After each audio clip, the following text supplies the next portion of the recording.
Breaking news. If you haven't heard, huge changes are coming to the real estate industry nationwide for sellers and buyers starting August 17, 2024. Hey everyone, it's Marvin, real estate broker with Night Owl Realty. I'm going to tell you right now, these are some of the biggest changes in the real estate industry we've seen in decades. And these changes directly affect how homes are bought and sold. Whether you're buying or selling a home, here's what you need to know. How did we even get here? We got here by way of the Sitzer Burnett class action lawsuit that was filed in March 2019, and it was amended in May of 2022 to include more plaintiffs. And the class action lawsuit was filed in the Missouri federal court by a group of home sellers against the National Association of REALTORS and other real estate companies. And the lawsuit alleged that the defendants conspired to inflate real estate commissions and create anti-competitive rules that harm sellers and buyers. The plaintiffs claimed that the defendants' practices, along with NAR's Code of Ethics and the MLS Handbook, led to inflated commission rates, and that these practices included requiring listing brokers to compensate buyer brokers. It also claimed that it prevented sellers from negotiating fees paid to a buyer's agent representative, and it also allowed brokers to mislead buyers into thinking their services were free, which made it harder for buyers to negotiate lower commissions. And it also allowed buyer brokers to filter MLS listings based on commission levels, which would steer buyers away from properties with lower offers of compensation. And because of that class action lawsuit, the National Association of REALTORS signed a $418 million settlement agreement with the plaintiffs on March 15, 2024 to end the antitrust lawsuit over broker commissions. The settlement includes changes to real estate transactions, such as requiring a buyer-broker agreement and prohibiting compensation offers in the multiple listing service. The court has preliminarily approved the settlement with a final decision expected later this year. These practice changes are scheduled to take effect August 17th, 2024. And that's how we got to where we are today. Now, what does this change mean for home buyers and sellers going forward? Well, for sellers, it means previously a seller would hire a listing agent when they wanted to sell a home. The agent would go over comps, etc., and other things that you may want to consider to get your home ready to sell. And of course, you would negotiate a commission amount with the selling agent to help you list and sell your home. Then at this point, the listing agent would enter the listing into the MLS with a commission amount that would be shared with a buyer's agent from the commission percentage the seller and the listing agent agreed on. And the buyer's agent would earn the commission and be paid when they bring a ready, willing, and able buyer that closes escrow on the home.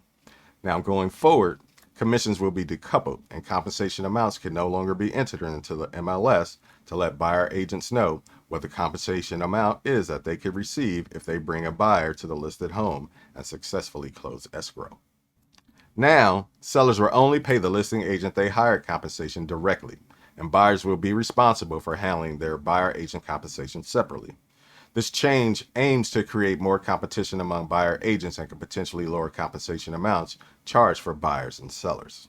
While compensation costs may decrease, home prices could remain unchanged, allowing sellers to potentially walk away from the closing table with more money for themselves when they sell their home. But as a seller, with this change, you still have options. You could elect not to pay a buyer's agent at all, or you could still choose to pay all or some of the buyer's agent compensation in addition to any concessions you may want to give the buyer if you wanted to. Something to keep in mind as a seller: if you're selling and buying another home, you could be responsible for paying your own buyer's agent fees when you purchase a new home as well. This has a huge impact on the industry, but what does this new change mean for buyers? As a buyer, previously, you would have a buyer agent take you around looking at a whole bunch of homes until you found the one that you want. They would then do an agency agreement with other documents along with your offer to purchase a home. Once that offer was accepted, the buyer's agent would help you through that entire process to close escrow.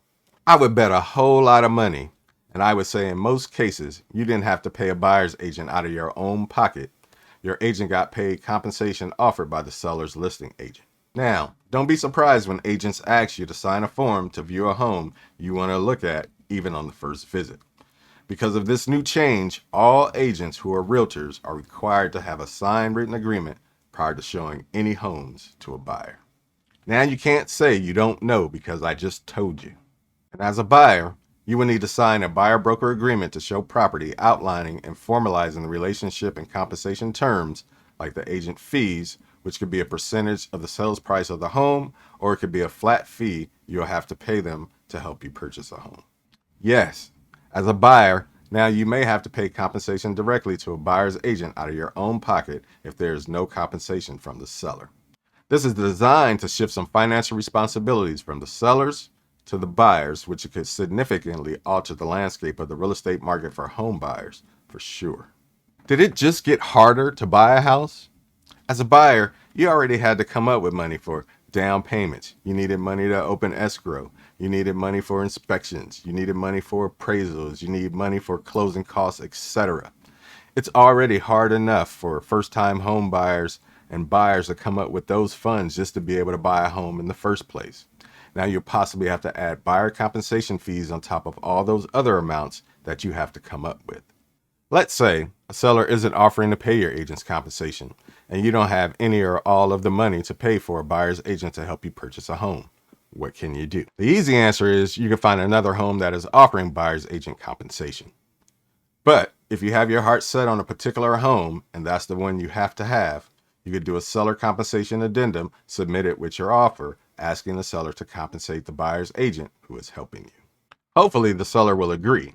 However, the addendum isn't a guarantee that the seller will agree to pay all or some of your agent's compensation.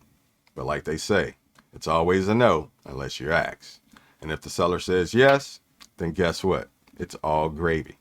If the seller says no, then you're going to have to find a way to come up with the money to be able to compensate your agent directly. Oh, and for my super smart buyers that are saying, well, I'm just not going to use no buyer's agent then. I'm just going to go directly to the selling agent and negotiate and buy the house that way. That's a bad idea.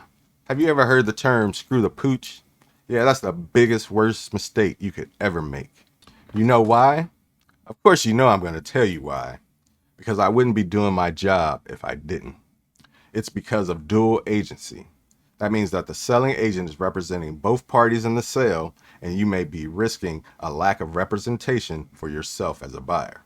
Because the listing agent will more than likely have you sign an unrepresented buyer disclosure document, especially here in Arizona, meaning you are representing yourself during the transaction because the listing agent owes fiduciary duties to the seller. Now, if you choose to use the seller's agent, they have to be honest and truthful with you as an unrepresented buyer and deal with you fairly. However, fairly does not include giving you advice as an unrepresented buyer on what steps to take to protect your own interests, or provide interpretation of contract terms and notify you of deadlines, which is with things such as document response times or inspection time frames and other deadlines, etc. Listen, if you're out here being an unrepresented buyer, that means you're totally out here on your own with no real help, and that's a bad place to be in, especially when you're making one of the biggest purchases of your life. Please, please, please, don't let that be you.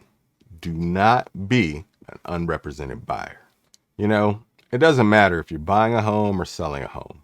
This is why who you work with now is more critical than ever before. These changes are significant and navigating them will be crucial. Make sure you have an experienced agent who understands these changes and shifts in the market and can communicate and guide you effectively through them. If you're thinking about buying or selling a home in North Phoenix, or the surrounding areas and you have questions, I have answers. Contact me. I'm Marvin, real estate broker with Night Owl Realty, where we're up all night closing the deal.